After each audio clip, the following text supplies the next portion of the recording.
अंक 13 SS president कूलेज नौकाව 1931 දී දියත් කරන ලද මෙම නෞකාව මගී නෞකාවක් වූ අතර එකල ඒ එක්සත් ජනපදයේ ඉදිකරන ලද විශාලතම නෞකාවද විය.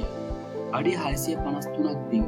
එහි තට්ටු නවය හරහා මගින් 1200කට වඩා ධාරිතාවක් තිබූ අතර ඒ සුඛෝපභෝගී උච්චතම අවස්ථාව ලෙසද සැලකේ. ඒ ලෝක පුරා විවිධ මුහුදු මාර්ග ඔස්සේ යාත්‍රා කරන වසර කිහිපයකට පසු දෙවන ලෝක යුද්ධ සමයේ එනම් 1941 දී නාවික හමුදා විසින් හොංකොං වැනි ප්‍රදේශවලින් ඇමරිකානු පුරවැසියන් ඉවත් කිරීමට යුද කටයුතු සඳහා මෙම නෞකාව මුලින්ම භාවිතා කරන ලදී. හමුදා ප්‍රවාහනය සඳහා නැවත සකස් කරන ලද මෙම නෞකාව සොල්දාදුවන් 5000ක් පමණ රැගෙන යාමට හැකි වූ අතර මෙම නෞකාව ලොව පුරා සංචාරය කරන විට ඒ ආරක්ෂා කර ගැනීමට උපකාරී වන තුවක්කු කීපයක් හමුදා විසින් එකතු කර තිබුණි. මෙම භූමිකාව අතරතුර දකුණු පැසිෆික් සාගරයේ වනුවාටුහි එස්පිරිටු සැන්ටෝ දුවපතට ඇතුළු වූ විට නෞකාව ගිලී ගියාය.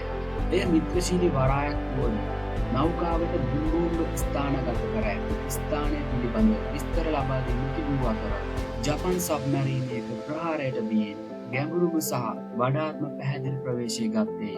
පුදුමයට කරුණක් නම් එන්ජින් කාමරයේ ගැටීමෙන් පසු ජීවිත හානි 2ක් පමණක් සිදු වූ අතර එහි සිටි අය ආරක්ෂිතව දිවෙනට ළඟා වී තිබුණි. පසුව නෞකාව බෑවුමකින් පහළට ලිස්සා අඩි 69 240 අතර ගැඹුරකට ගිලී ගියේය. මෙම අස්ථිර කෝණික ස්ථානයට ළඟා වීමට පෙර සමහර උපකරණ සාර්ථකව ගලවාගත් අතර 1983 සිට වස්තුන් තවදුරටත් ඉවත් කිරීම තහනම් කර ඇත. නමුත් අද වන විට නෞකාවේ නටමුණ ජනප්‍රිය විනෝදාත්මක කිමිදුම් ස්ථානයක් බවට පත් වී ඇත.